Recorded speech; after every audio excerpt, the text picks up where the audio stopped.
उसको भी लगा यार मैंने क्या बोल दिया। तो हर संडे ऐसे बोला करता था। तो एक संडे जो पास्टर जी थे उसको भी लगा कि यार ये मैं तो वचन भूल जाता हूँ जब ये जोर से हालेलुया बोलता है। उसके पास गया, भाई तू कहाँ से आया है? वो बोला मैं बहुत दूर से आया हूँ। तो हमारी कलीसिया को तो लगता नहीं, पहले हमारे गांव में कलीसिया लगती थी, अब मैं वहां से यहाँ आया हूँ, यहाँ ड्यूटी करता हूँ। बोला कैसे? बोला पैदल आया हूँ। बोला देख। और बड़ा खुश था वो कि चलो शायद मुझे 1-2 दिन में साइकिल मिल जाएगा। पीछे फिर से बैठा, ताली बजा रहा। वहां एक बहन खड़ी हुई, उसने गवाही देने लगी, मेरा बच्चा बहुत बीमार था, वो मरने वाला था, वो तीसरे दिन जी उठा, सॉरी वो जिंदा, वो ठीक हो गया। तो पीछे आया, उसके अंदर से आने लगा। क्या आ रहा था? बोलो क्या अंदर से क्या आ रहा था? हालेलुया आ रहा था। वो खड़ा होके बोलता है, ओ पादरी साहब तुम्हारी साइकिल मिले ना मिले, हालेलुया। मुझे चाहे कुछ मिले चाहे, पर हालेलुया बोलना नहीं छोड़ूंगा, प्रभु की आराधना करना नहीं छोड़ूंगा, प्रभु के लिए ताली बजाना नहीं छोड़ूंगा, प्रभु के लिए गाना नहीं छोड़ूंगा। चाहे मुझे कुछ मिले चाहे, ये काम मैं नहीं छोड़ूंगा। क्योंकि आदम को परमेश्वर ने बनाया किसी के लिए था? अपने लिए। सारी चीजें किसके लिए बनाई थी? आदम के लिए। सारी चीजें, पेड़ किसके लिए बनाए थे? परमेश्वर थोड़ी पेड़ के नीचे आके आम खाएगा है? क्यों स्वर्गदूतों, आज हमने जो वाटिका बनाई थी वहां जाएंगे, आम सीजन है, वहां जाके आम खाएंगे। अपने लिए नहीं था, किसके लिए था? आदम के लिए, यानी कि हमारे लिए। और गाय बैल किसके लिए बनाए? आदम के लिए, यानी कि हमारे लिए। क्योंकि परमेश्वर बकरी का दूध पीने नहीं आएगा, वो गाय का दूध पीने नहीं आएगा। वो सारी चीजें परमेश्वर ने किसके लिए बनाई? हमारे लिए, आदम के लिए। लेकिन आदम को परमेश्वर ने किसके लिए बनाया? अपने लिए। समझ रहे मेरी बात? सारी चीजें किसके लिए बनाई? आदम के लिए। और आदम को किसके लिए बनाया उसने? अपने लिए। हालेलुया। अपने लिए बनाया, क्योंकि वो पेड़ पौधों से बात करने नहीं आता था। किससे बात करने आता था? आदम से। हालेलुया। सारी चीजें आदम के लिए बनाई और आदम को परमेश्वर ने, पहले चीजें बनी थी या पहले आदम बना था? पहले सारी क्या बनाई? चीजें बनाई। गाय बनाया, बछड़ा बनाया, बकरी बनाई, मुर्गी बनाई, ब्रॉयलर मुर्गी, देसी मुर्गा, सारी चीजें बनाई। और ये मछलियां बनाई, तोता, चिड़िया, कौवा, सुंदर वाटिका बनाई, पेड़, इनार, केले, सारी चीजें बना दी। और फिर बाद में उसने मम्मी, चाची, ताई, वो ना स्वेटर होने लगती है। अभी बच्चा दुनिया में नहीं आया, वो छोटे छोटे उसके पैर, उसकी जराबें बनाएंगी, उसकी टोपी बनाएंगी, यहाँ बांधने वाली, ऊपर एक फूल भी हवा में होता है। वो सारे किसके लिए? बच्चे के लिए। बच्चा अभी दुनिया में नहीं आया। इसीलिए परमेश्वर ने आदम को बनाने से पहले उसके लिए सारी चीजों को क्या किया? तैयार किया। हालेलुया। कितना भला परमेश्वर है। आपके और मेरे लिए भी, आपके पैदा होने से पहले, आपके दुनिया से आने से पहले परमेश्वर ने आपके लिए सब कुछ पहले से तैयार करके रखा हुआ है। समस्या क्या है? मिलता क्यों नहीं है? हम तक पहुंचता क्यों नहीं है? उसकी बहुत सारी वजह है, बहुत सारे तरीके हैं जो परमेश्वर चाहता है कि आप उन चीजों को ले लें। वो आपकी है। एक उदाहरण देकर फिर मैं उसके बाद आज 2 चीजों में आपसे बातचीत करने है। पहले एक उदाहरण देता हूं कि क्यों नहीं हमें मिलता। सोच लो आपका बैंक में पैसा है, बहुत सारा पैसा है आपका बैंक में, और आप घर में कॉपी भूल गए हैं। घर में आपका वो आधार कार्ड, फोटो या जो भी है, पेन भी भूल गए हैं। तो आप वहां जाके काउंटर पे बोलते हैं उसको, भाई साहब यहाँ मेरे ना बहुत सारे पैसे पड़े हैं, मुझे जल्दी से दे दो, मैंने कहीं जल्दी से जाना है। बैंक वाले को जाके बोलो मेरे जल्दी से पैसे दे दो, मैंने जल्दी से घर। तो बैंक वाला क्या बोलेगा?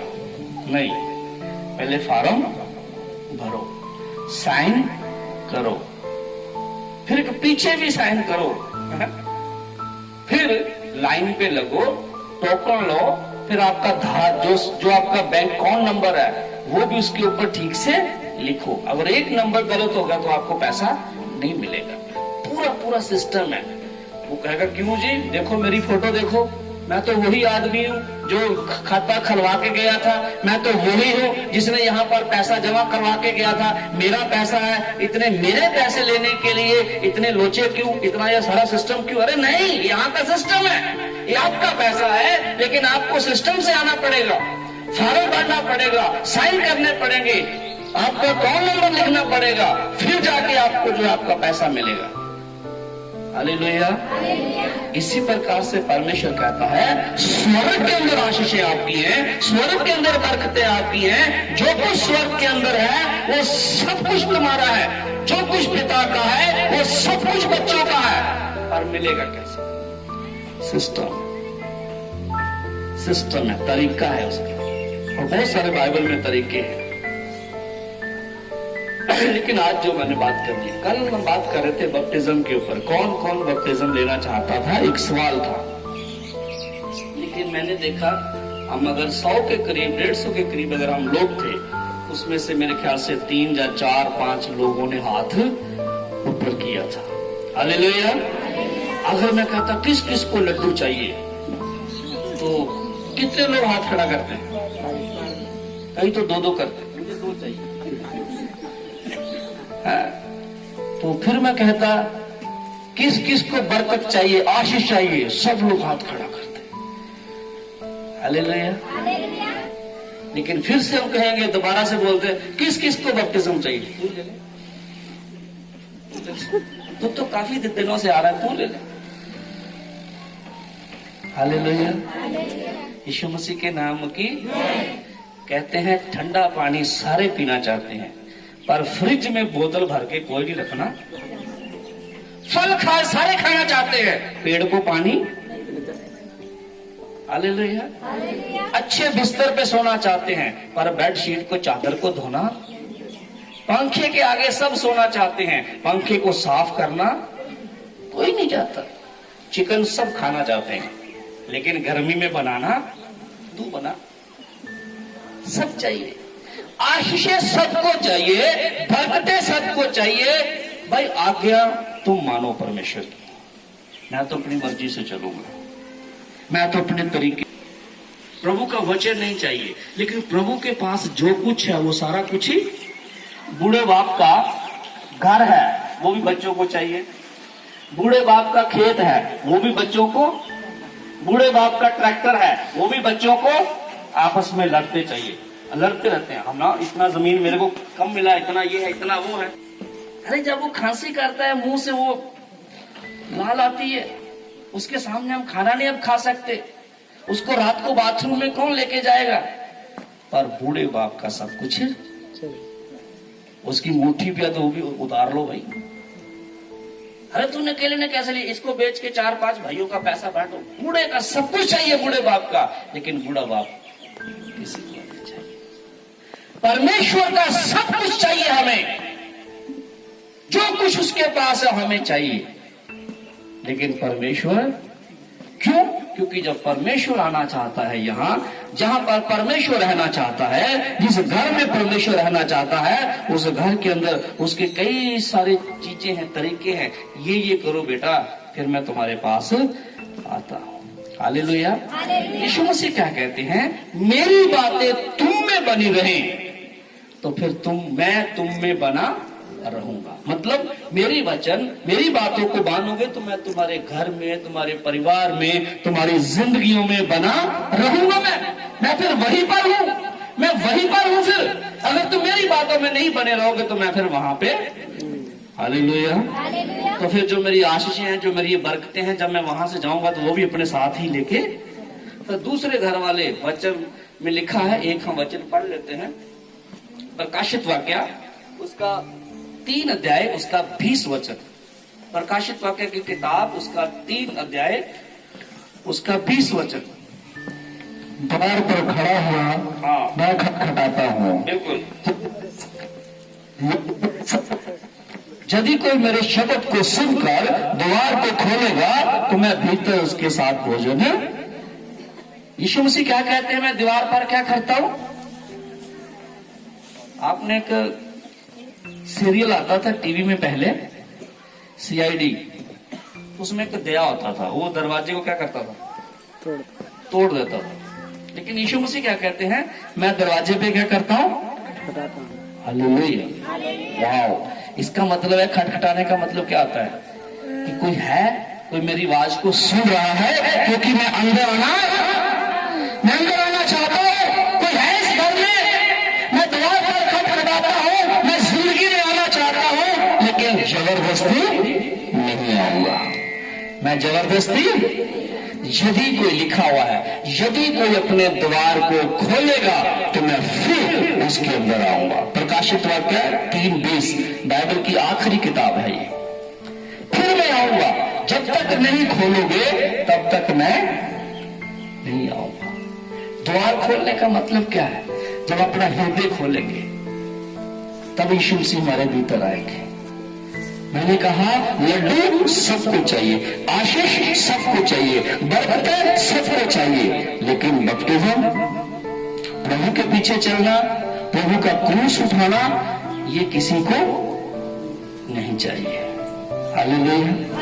एक बार पता, यीशु मसीह के पीछे भीड़ चल रही थी, प्रभु प्रभु प्रभु, हम आपको ढूंढ रहे थे, हम उस गांव में गए, उस गांव में गए, क्योंकि उस समय मोबाइल नहीं थे, नहीं तो पतरस को, जहाँ यूहन्ना पीटर को फोन कर लेते, अरे भाई आज कौन से गांव में प्रोग्राम है यीशु मसीह का, हम तो आ रहे थे। लेकिन वो ढूंढते ढूंढते प्रभु के पास पहुंचते हैं, प्रभु जी आप तो कहाँ चले गए थे, हम आपको ढूंढ रहे थे। प्रभु ने उनकी ओर पीछे मुड़कर देखा, बड़े चालू हो, मुझे नहीं ढूंढ रहे थे। वहां लिखा हुआ, क्या लिखा पता किसी को, मुझे नहीं ढूंढ रहे थे, तुम तो रोटी और मछली को ढूंढ रहे थे। क्योंकि प्रभु जी 5 रोटी और 2 मछली से 5-5 हजार को रजा देता था।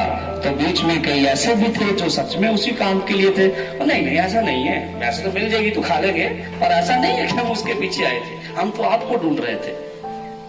प्रभु यीशु मसीह के नाम की पहला कदम होता है प्रभु यीशु मसीह को मुक्तिदाता ग्रहण करना।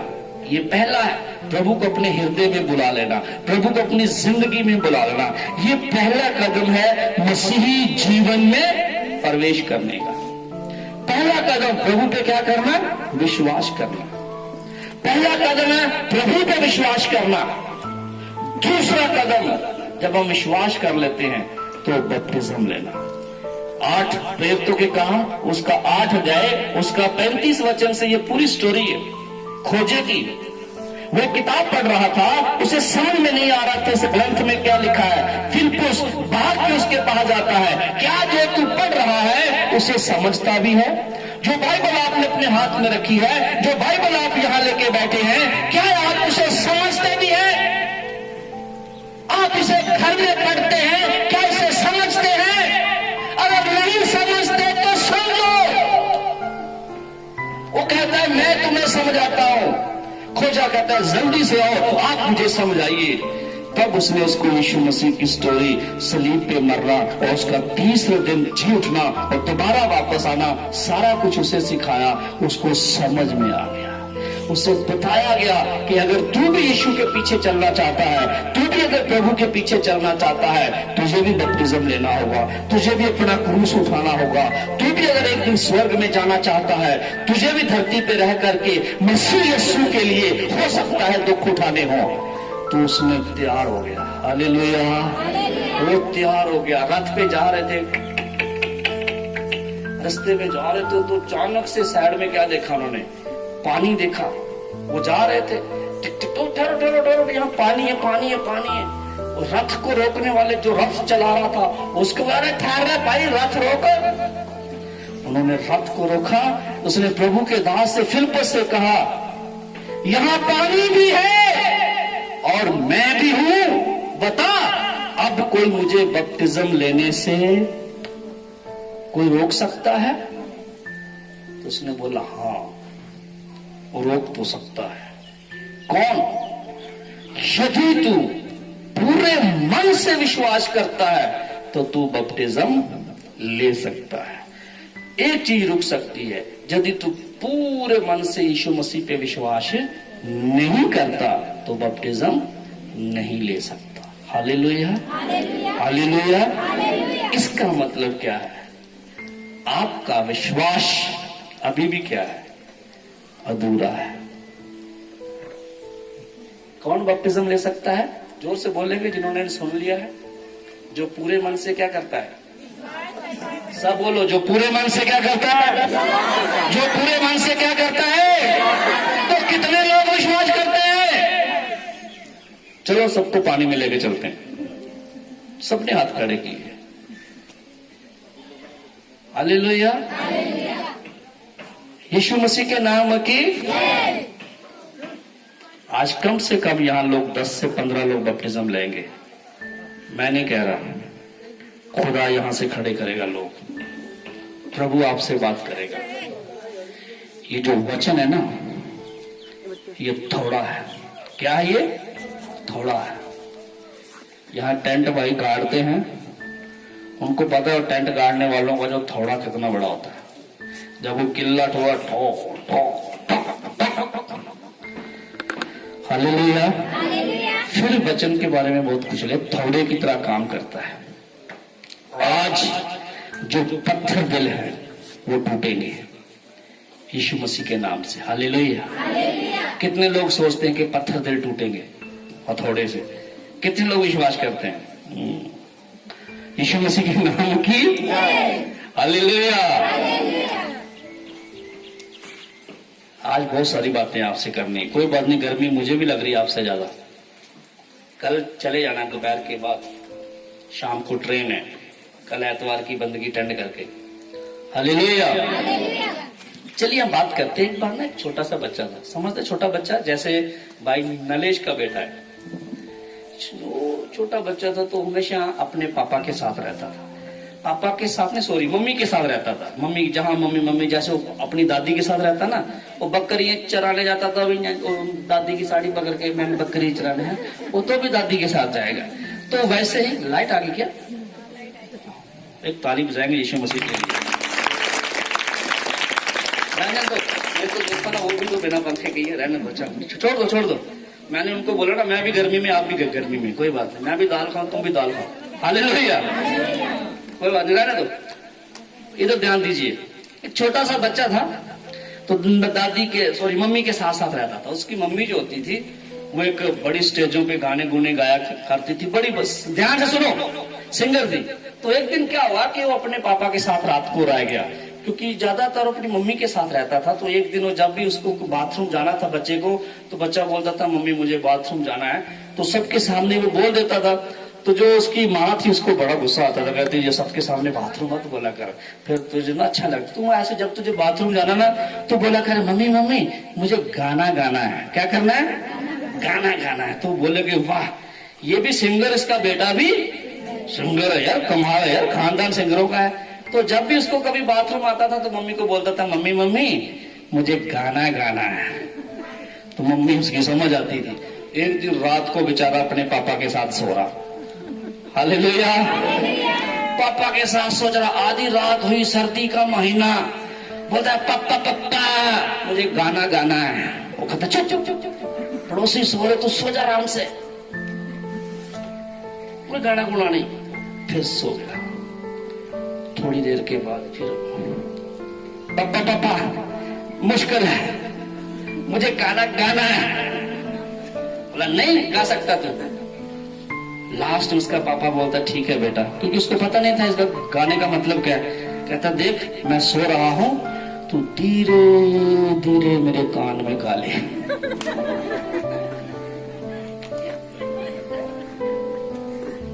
उसने गा दिया। सुनो, क्यों पापा उसकी भाषा को समझ नहीं पाया? क्योंकि दोनों आपस में समय बिताते, बोलो आपस में समय बिताते, ज्यादा टाइम एक साथ रहते। इसी प्रकार हम कई बार प्रभु की बातें समझ नहीं पाते। हम सोचते हैं बपतिस्म ले लिया तो पता नहीं क्या हो, पता नहीं क्या हो जाएगा। वो पानी में डबो देते हो ना। बपतिस्म का मतलब क्या है? नया जीवन। कौन सा जीवन? नया जीवन। पुरानी बातें खत्म। गाली गलौच झगड़े, शराब पीना छोड़ दिया आपने कि नहीं? तंबाकू खाना खत्म। कौन सा जीवन है? नया जीवन है। Hallelujah, hallelujah. लोग पूछेंगे, भाई पहले तो तू जब भी आता था तेरे मुंह लाल लाल होता था, कौन ऐसे बात करता था, और अब तो तेरे दांत साफ लग रहे हैं, क्या हो गया है? नया जीवन।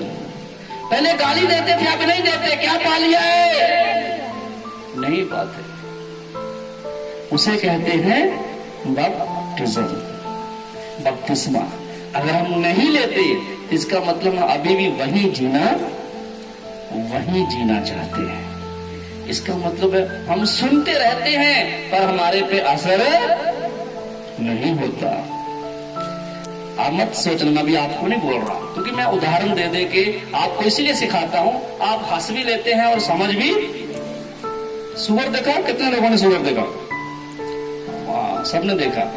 यीशु मसीह के नाम की एक बार क्या हुआ कि एक बंदे ने ना सुअर लिया अपने घर पे, उसको नहलाया, लेक्स साबुन से खूब रगड़ा, बढ़िया सा उसको नहला दिया, पाउडर लगा दिया, जो सुबह आपने मुझे दिया था वही वाला उसको पाउडर लगा के उसको अंदर बिस्तर पे क्या कर दिया? लेटा दिया। पर सुअर उसको अच्छा लग रहा था, वो ऐसा से यूं कर रहा। थोड़ी देर में वो साइड में गया तो जो सुअर था वो भाग के कहां चला गया? कीचड़ में। ओ वाह, अब मजा आ गया। क्योंकि उसको वही जिंदगी अच्छा लगता है। नशा कईयों को बहुत अच्छा लगता है। उनको कितना भी साफ सुथरा करने की कोशिश करो, सिखाने की कोशिश करो, उनको वही चाहिए। कईयों को कितना भी समझाओ, गाली गलौज नहीं करना, उनको वही चाहिए। हालेलुया। नया जीवन। विश्वास करने वाले बपतिस्मा ले सकते हैं। यीशु मसीह ने भी, आपको मालूम है क्या लिया था? बपतिस्मा। उसको लेने की जरूरत थी? प्रभु ने कोई गुनाह किया, कोई पाप किया? नहीं, उसने इसीलिए लिया कि कहीं लोग ऐसा ना कहें प्रभु ने तो लिया नहीं, हम क्यों? इसीलिए प्रभु ने भी लिया, क्या कि तुम लोग भी बपतिस्म लो। अगर परमेश्वर के बेटियां बेटे बनना है, प्रभु का बच्चा बनना है, स्वर्ग में जाना है, तो क्या लें? विश्वास करें और बपतिस्म लें। Hallelujah, hallelujah. जो परमेश्वर का बच्चा बनना चाहता है वो हाथ ऊपर करेगा। तो रास्ता कौन सा है परमेश्वर का बच्चा बनने?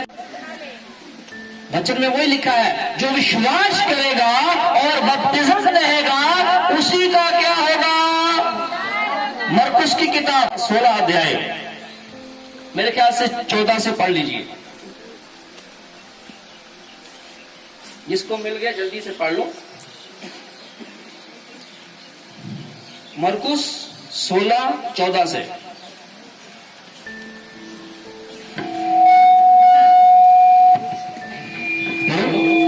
पूछेगा उन 11 को भी जब वे भोजन करने बैठे थे दिखाई दिया, और उनके अविश्वास और मन की कठोरता पर उलाहना दिया, क्योंकि उन्हें उसके जी उठने के बाद उसे देखा था।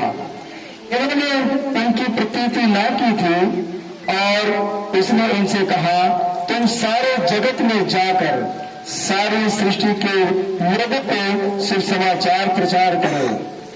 जो विश्वास करे और बपतिस्मा ले उसी का उद्धार होगा, परंतु जो विश्वास न करेगा वह दोषी ठहराया जाएगा। यीशु मसीह के नाम की, यीशु मसीह के नाम की, यीशु मसीह के नाम की। हालेलुया। सारे ठीक ठाक हैं? गुड। लिखा है, जाओ सारे जगत में जाकर उन्हें शुभ समाचार सुनाओ।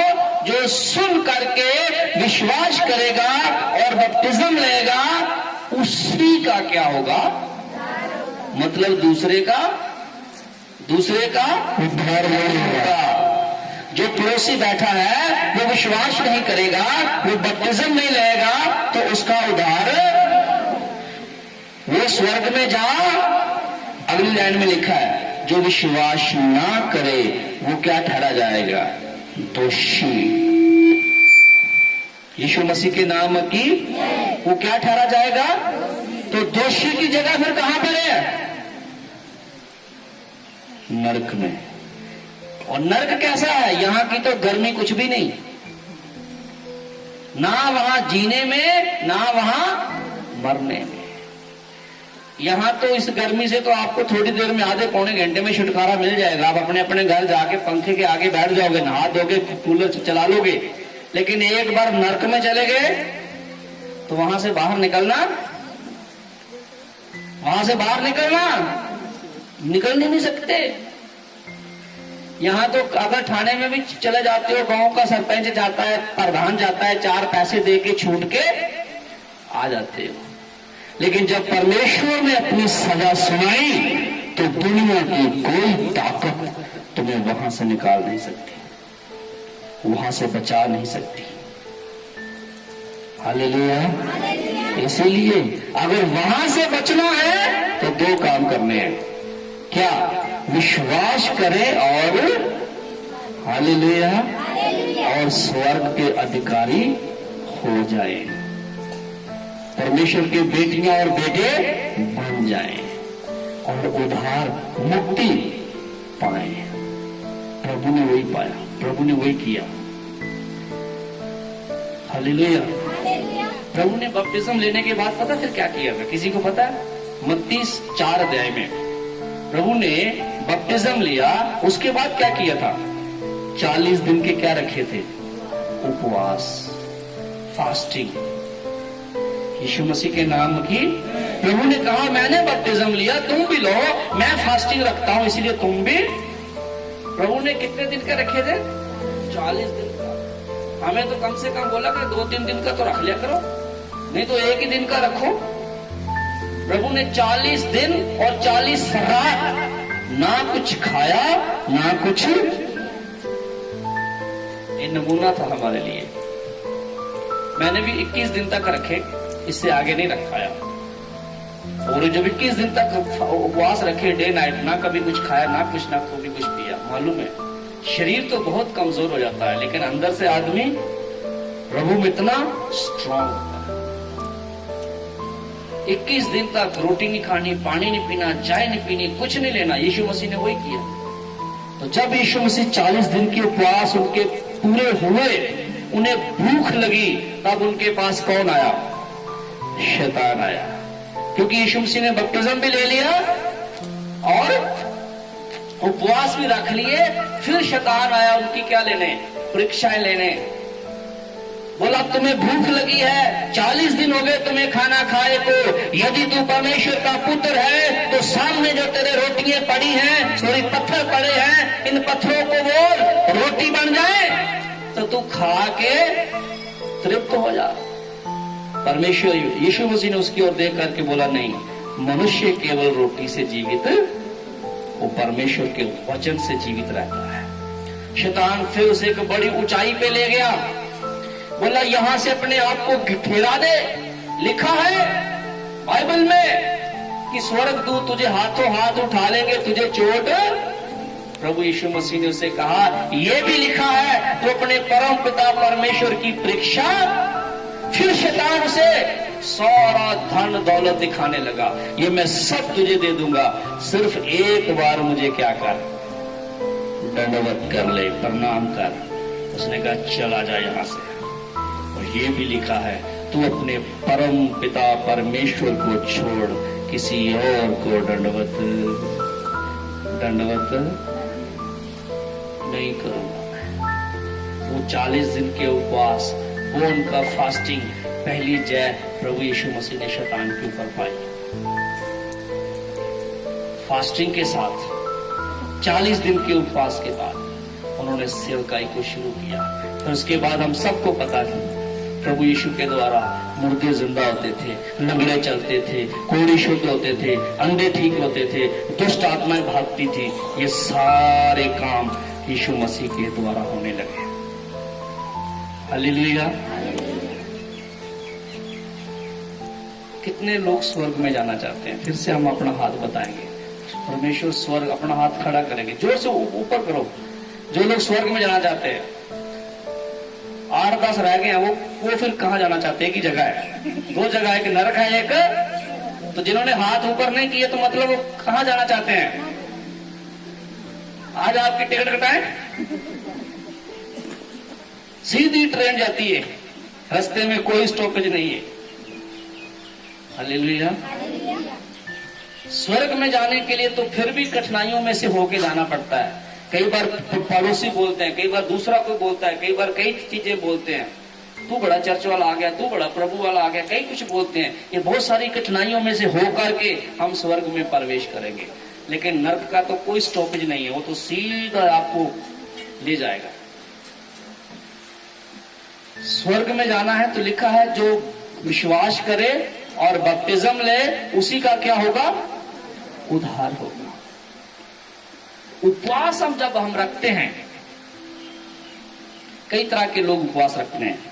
मत्ती 6 अध्याय में लिखा है उपवास के बारे में भी लिखा है, जब तू उपवास करे तो मुंह उदास करके मत। हमारे गांव में एक आंटी थी, जिस दिन वो उपवास रखते थे ना, तो पूरे मोहल्ले को पता चल जाता था आज इन्होंने क्या रखा हुआ है। सुबह सुबह आ जाती थी, जेमसी की आंटी, जेमसी की कैसे है आपकी हाल है? पंजाबी की हाल? हाँ मैं ठीक है। आज आंटी चाह पी लो। ना ना मैं नहीं चाह पीनी, मैं रोजा रखा, मैंने उपवास रखा है, मैं नहीं चाय पीऊंगी ज्यादा। एक चाय मैंने सुबह पीनी थी, वो मैंने पी ली है। फिर उनको बता के फिर कहाँ जाएगी? दूसरे घर पे, वहां भी जय मसीह की। आपको बोलता है आओ आंटी बैठ जाओ, कुछ ले लो, कुछ खा लो। ना ना मैं नहीं खाना, मैंने आज क्या रखा हुआ है। पूरे मोहल्ले को बताती फिरेगी, आज मैंने उपवास रखा है, आज मैंने उपवास रखा है। ऐसा उपवास प्रभु को नहीं चाहिए। मत्ती 6 अध्याय में लिखा है, जब तू उपवास करे तो डंडोरा पीटने की जरूरत। मैंने उपवास रखा है, मैंने उपवास रखा है। क्यों रखा तूने उपवास? अपने लिए रखा होगा?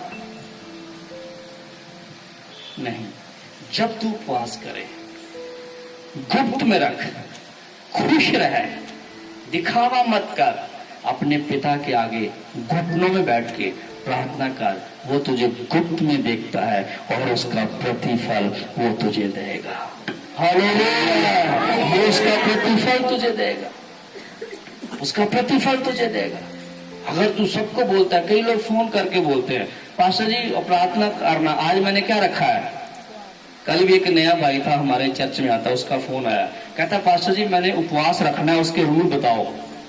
पहले तो मैंने बोलने वाला था 5,000 रुपया मेरे अकाउंट में डाल। उपवास का रूल है, मजाक में नहीं, इसके रूल क्या है? सही है, जिसको नहीं पता उसको बताना भी चाहिए, लेकिन उपवास रखना जरूरी है, बपतिस्म लेना जरूरी है, विश्वास करना जरूरी है। तभी वचन में लिखा है हम परमेश्वर की बेटियां और बेटे बनते हैं। हालेलुया। यीशु मसीह के नाम की हमने 2-3 उदाहरण देखे। बपतिस्म के और भी बहुत जगह पर लिखा हुआ है। चेलों ने भी, जब यीशु मसीह चले गए थे तो यीशु मसीह एक बार चेले पौलुस सिलास बंदी गिरा में थे, जेल के अंदर थे। जब वो जेल के अंदर थे तो जेल के अंदर उनको डाल दिया गया, तुम यहाँ शुभ समाचार क्यों सुनाते हो, तुम प्रचार क्यों करते हो, तुम बीमारों को चंगा क्यों करते हो। उनको जेल के अंदर डाल दिया गया। जब उन्हें जेल के अंदर डाल दिया गया तो आधी रात को वो क्या कर रहे थे? प्रार्थना कर रहे थे। जेल के दरवाजे टूट गए, वो जेल से बाहर आए तो वहां का जो दरोगा था उसने सोचा कि शायद सारे कैदी भाग गए। अब जेल के दरवाजे खुल गए तो अंधेरा था, और उसने कहा नहीं हम कहीं नहीं गए, हम यहीं पर हैं।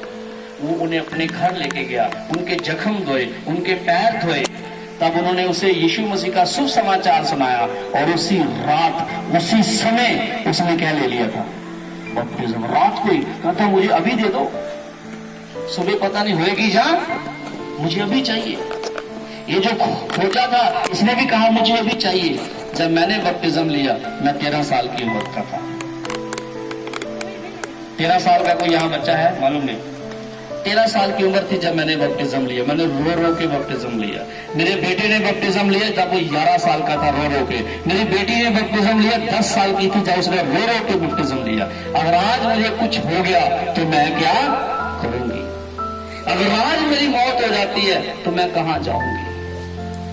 हालेलुया। फिर हमने देखा बच्चों के हृदय को, फिर हमने बपटिज्म उनको दिया। आज मेरी बेटी प्रभु की महिमा के लिए बहुत अच्छा गाती है। मेरा बेटा भी अच्छा बजा बजू लेता है। प्रभु ने चाहा तो दिसंबर में लेके आऊंगा। हालेलुया। क्यों? क्योंकि ये जो वचन है, अगर इसको सिर्फ हमने ऐसे ऐसे रखा हुआ है, ये कोई पर्स थोड़ी है इसको दिखाने के लिए। हमारा पर्स नहीं है, बाइबल है। क्या लिखा है? पवित्र शास्त्र है। ये व्यवस्था यहोशुआ की किताब में लिखा है, यदि ये व्यवस्था की पुस्तक तेरे मुंह से कभी ना उतरने पाए, जो कुछ इसमें लिखा है उसको मानने में चौकसी करना, तो फिर जहां जहां तू जाएगा तेरे काम सफल होंगे। हालेलुया। तेरे काम सफल होंगे। प्रभु आपको बहुत कुछ देना चाहता है, परमेश्वर आपको ब्लेस करना चाहता है, लेकिन हम अपने स्वभाव को बदले, हम अपने नेचर को बदले, हम उस हुक्म को माने, उस आज्ञा को लेने के लिए तैयार हो जाएं। उन बंधनों को, उन रिकॉर्डों को कहो कि मैं शैतान से लड़ूंगा, मैं एक कदम आगे आता हूं, मैं प्रभु का सिपाही बनता हूं, मैं यीशु मसीह के पीछे चलूंगा, मैं अपना क्रूस उठाऊंगा, कुछ भी हो मैं शैतान से लड़ूंगा, मैं उसकी आज्ञाओं को मानूंगा, मैं बपटिज्म लूंगा, मैं प्रभु के पीछे चलूंगा। हालेलुया। हालेलुया। है कोई जो मैदान में आना चाहता है ये शैतान के साथ लड़ाई करने के लिए? है कोई जो ये कहता है कि हाँ प्रभु मैं भी अपना क्रूस अपने कंधे पे उठा के तेरे पीछे आता हूँ? हे प्रभु, अब मैं नहीं किसी से डरता, मैं नहीं शैतान से डरता, मैं नहीं किसी का डर भय मानता, मैं आपका भय मानता हूँ, मैं आपसे डरता हूँ, मैं आपका बेटा बनना चाहता हूँ, मैं आपकी बेटी बनना चाहता हूँ। है कोई? हालेलुया। अगर कोई ऐसे लोग हैं तो वो खड़े हो जाए, मैं उनके लिए प्रार्थना करूंगा। सब लोग देखना देखे नहीं खड़े होना। कोई ऐसा व्यक्ति, हाँ प्रभु मैं आपका सिपाही बनना चाहता हूँ, हाँ प्रभु मैं आपके पीछे चलना चाहता हूँ, हाँ प्रभु मैं अब नहीं डरूंगा, हाँ प्रभु बीमारी मेरा क्या कर लेंगी, मैं किसी चीज से नहीं डरूंगा, मैं आपके पीछे चलूंगा, मैं बैप्टिज्म लूंगा, मैं प्रभु को अपना उद्धार करता मुक्तिदाता ग्रहण करूंगा, जब करूंगी। ऐसे लोग अपने स्थानों पर खड़े हो जाएं। जल्दी से, किसी के बारे में मत सोचिए कौन क्या कहेगा। सब लोग अपनी आंखों को बंद कर लें। Thank you Jesus. Hallelujah, hallelujah, hallelujah, hallelujah. प्रभु आपको बरकत दे। कुछ बहनें, कुछ एक भाई खड़े हुए हैं, और कोई जो ये कहता है प्रभु मुझे आप चाहिए, मैं आपके पीछे चलूंगा, मैं केवल सुनने वाला नहीं, मैं केवल जो कुछ आप बताते हो, जो कुछ आपके वचन में लिखा है उसको सुन करके कान से निकालने वाला नहीं, मैं आपके पीछे चलूंगा, मैं आपको उद्धारकर्ता मानता हूँ, मैं आपके पीछे चलना चाहता हूँ, मैं हर उस बात के मानना चाहता हूं प्रभु जो वचन में लिखी है, और मैं बपटिज्म लेके उसकी शुरुआत करना चाहता हूं। और भी कोई अगर है तो अपने स्थानों पर आप खड़े हो जाएं, मैं आपके लिए दुआ करूंगा। किसी के बारे में मत सोचे, दाएं बाएं के बारे में मत सोचे। प्रभु यदि आपसे बात करता है, इसका मतलब है हम सिर्फ सुनने वाले ना बने, हम सिर्फ देखम देखने वाले ना बने, हम सिर्फ ताली बजाने वाले ना बने, हम सिर्फ जो है गाना गाने वाले ना बने, हम प्रभु के पीछे चलने वाले बने, हम यीशु के बेटियां और बेटे हो जाएं, हम परम पिता परमेश्वर के पुत्र और पुत्रियां बनने पाए। कहें प्रभु से, प्रभु आज के बाद मैं अपना क्रूस उठाता हूँ, मैं आपके पीछे होना चाहता हूँ, प्रभु मेरी मदद करे। Thank you Jesus. हालेलुया। उसको बरकत। हालेलुया। रब्बा खाशी दी ला ला रब्बा बाबा। कोई